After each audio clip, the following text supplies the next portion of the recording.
Georgia has long been marketed as the heart of the New South, booming cities, rich culture, and a music scene that helped shape modern hip-hop. But beneath the surface of Atlanta's success lies a darker history, one built on deep economic divides, generational poverty, and neighborhood loyalties that hardened into gang affiliations. From the late 1990s into the 21st century, Georgia became a crossroads where street gangs evolved into organized crews tied to drug trafficking, weapons, and retaliation killings. Atlanta, DeKalb County, and Clayton County emerged as epicenters, where violence was no longer random but strategic, often fueled by reputation, social media, and the need to prove dominance. This is a look at some of the most dangerous and infamous gang-related killers connected to Georgia, cases where loyalty outweighed life, and entire families were left destroyed. Case number 1. Joseph Antonio Ibarra was a Venezuelan immigrant living in Georgia when his life intersected with nursing student Laken Riley, a 22-year-old full of promise who was training to become a nurse and had moved to Athens to pursue her dreams. On a February morning in 2024, Riley went for a run near the University of Georgia campus, a routine that should have been ordinary, safe, and unremarkable. Instead, Ibarra ambushed her, fatally stabbing her in a brutal attack that shocked the community and sparked widespread fear among residents and students alike. Evidence showed Ibarra's DNA under Riley's fingernails and his fingerprint on her phone, tying him directly to the crime scene, and he made no effort to hide the physical evidence of his violence. During his bench trial in late 2024, the judge found him guilty of multiple charges including malice murder, felony murder, kidnapping, and aggravated assault, rejecting Ibarra's defense and handing down a life sentence without the possibility of parole. Riley's death didn't just devastate her family, it ignited national debate in Georgia about immigration policy and public safety, leading lawmakers to sign the Laken Riley Act, aimed at changing how undocumented immigrants accused of violent crimes are held. Ibarra remains in prison, a stark example of how an unprovoked attack can instantly and permanently destroy a bright future. Check out this news clip.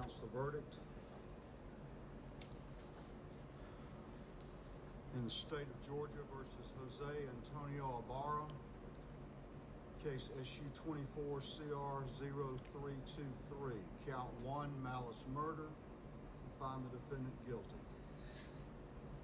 Count 2, felony murder, I find the defendant guilty.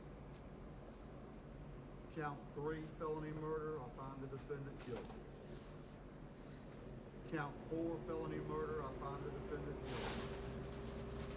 Count 5, kidnapping with bodily injury, I find the defendant guilty. Count 6, aggravated assault with intent to rape, I find the defendant guilty. Count 7, aggravated battery, I find the defendant guilty. Count 8, obstruction or hindering a 911 call, I find the defendant guilty. Count 9, tampering with evidence, I find the defendant guilty. Count 10, peeping Tom, I find the defendant guilty. I'm certainly will allow both sides to look at this if you want to do it. Case number 2. Julian Conley's crime is one of the most haunting murder cases in recent Georgia history because of its victim, 8-year-old Sequoia Turner, a child whose life should never have intersected with violence. Turner was in an SUV near the Atlanta protest zone where tensions were already high in July 2020, an area packed with barricades and armed individuals after the police killing of Rayshard Brooks. As the crowd watched and tensions simmered, Conley allegedly pulled a gun and fired repeatedly into the vehicle she was in, striking Turner and killing her. Prosecutors linked his actions to gang involvement, specifically the Blood Street Gang, and his reckless disregard for life was central to the case. In 2025, a jury found Conley guilty of murder, aggravated assault, and gang-related charges, and he was sentenced to life in prison without the possibility of parole plus 25 additional years. A second man involved, Jerrion McKinney, took an Alford plea for related assault and gang charges and received a 40-year sentence. Turner's parents spoke openly in court about the void her death left: birthdays uncelebrated, milestones missed, and a community that mourned an innocent life snatched away. Philman Deshaun Chambers, also known as Dollar Phil, became infamous not because he acted alone, but because he was part of a gangster disciples gang network that carried out multiple murders in Georgia as retaliation for prior killings and perceived betrayals. In 2023, a federal jury in Macon, Georgia, convicted Chambers and others under RICO and Vicar, violent crime in aid of racketeering, statutes for a string of violent murders connected to gang feuds. The investigations revealed that Chambers and his associates were involved in premeditated shootings in Athens and other Georgia communities, killing rival gang members and uninvolved victims alike in cycles of revenge that kept violence escalating. Chambers received a mandatory life sentence for Vicar murder and multiple other serious offenses, ensuring he will never be free again. The case marked one of Georgia's most extensive gang-related prosecutions, showcasing how organized street violence can mirror more formal criminal enterprises and lead to multiple homicides tied to territorial disputes and retribution.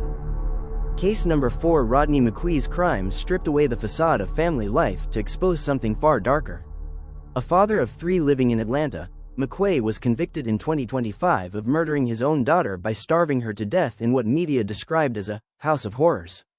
The killing occurred in late 2023, with prosecutors presenting evidence that his daughter endured weeks of deliberate neglect that led to her death. McQuee faced 14 felony counts including malice murder, felony murder, cruelty to children, false imprisonment, and kidnapping. In court, the prosecution underscored the extent of the abuse, showing how forced starvation and deprivation were used as tools of control and punishment rather than care. The conviction left an entire family fractured, with surviving children traumatized and a community horrified that a parent could inflict such sustained violence on their own child.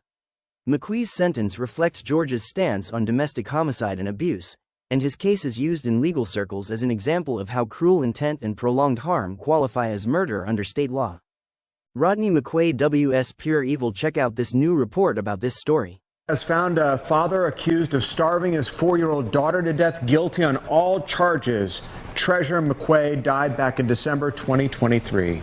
Good evening. Thanks so much for joining us here for Fox 5 News at 6. I'm Tom Haynes and for Russ Spencer. I'm Courtney Bryant. With this guilty verdict, Rodney McQuee faces multiple life sentences.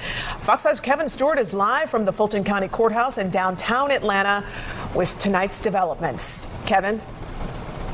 Yeah, the jury listened to 7 days worth of testimony. It took them just under 4 hours over the course of 2 days to come up with a verdict. A quick verdict indeed, but keep in mind, the defense put up no witnesses.